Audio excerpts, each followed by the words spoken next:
Unlike istikhara, there is no need to put a conditional if with something that you know you should be asking Allah subhanahu wa ta'ala for. In fact, subhanAllah, think about it. 17 times a day we say, Ihdina as-sirat al-mustaqim.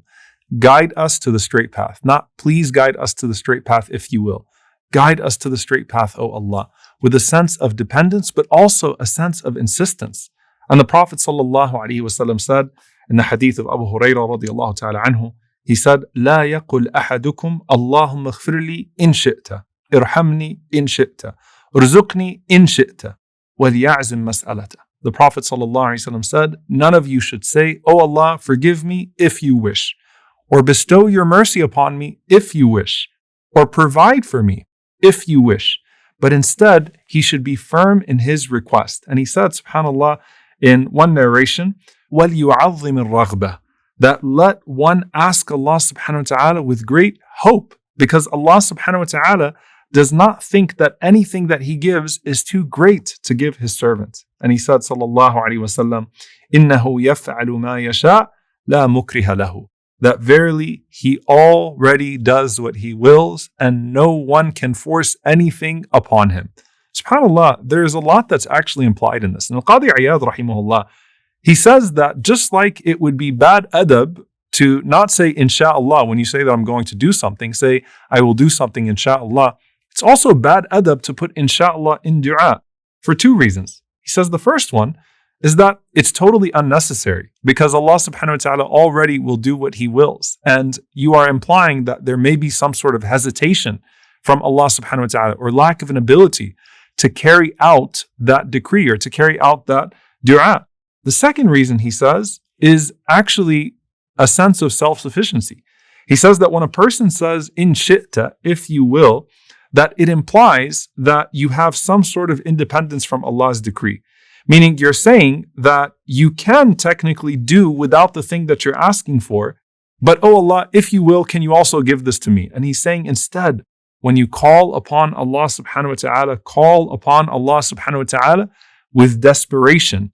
You are begging for it and you are determined to get the answer. So there is no contradiction between the brokenness and the vulnerability that we approach our dua with and the conviction and the certainty that we have that Allah subhanahu wa ta'ala will answer that dua.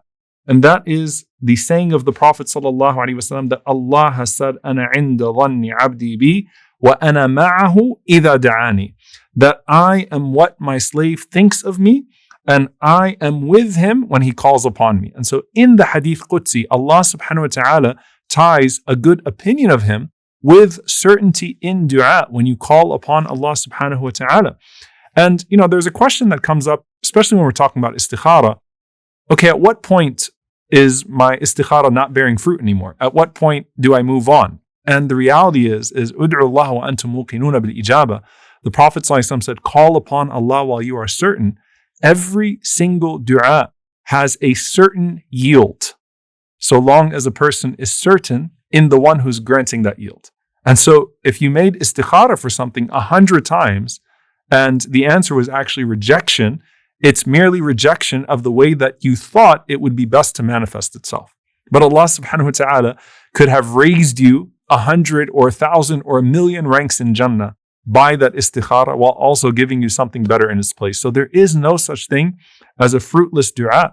And a person should not have a sense of hesitation when they approach their dua and say, maybe Allah subhanahu wa ta'ala is getting tired of hearing me say this dua over and over again. And someone's saying, wait a minute, do you hear what you're saying? Yes, even the Prophet ﷺ said, Inna Allah la yamallu hatta tamallu. Allah subhanahu wa ta'ala does not tire of forgiving you until you tire of seeking His forgiveness. Allah Azza wa Jal does not tire of answering you until you tire of asking Him. And so you should never think that, maybe I've asked Allah subhanahu wa ta'ala too many times for something, or maybe at this point I should tone down my dua. You should elevate your dua. You should raise your dua. You should have confidence in your dua. The confidence is not that the outcome will be as you wanted it to be. The confidence is that Allah subhanahu wa ta'ala will give you the best outcome based upon His knowledge, His wisdom, His power. And with that, alhamdulillah. Alhamdulillah for all of the times Allah subhanahu wa ta'ala rejected what I wanted from my dua and gave me something so much better in its place, even if I did not make the connection with those two things.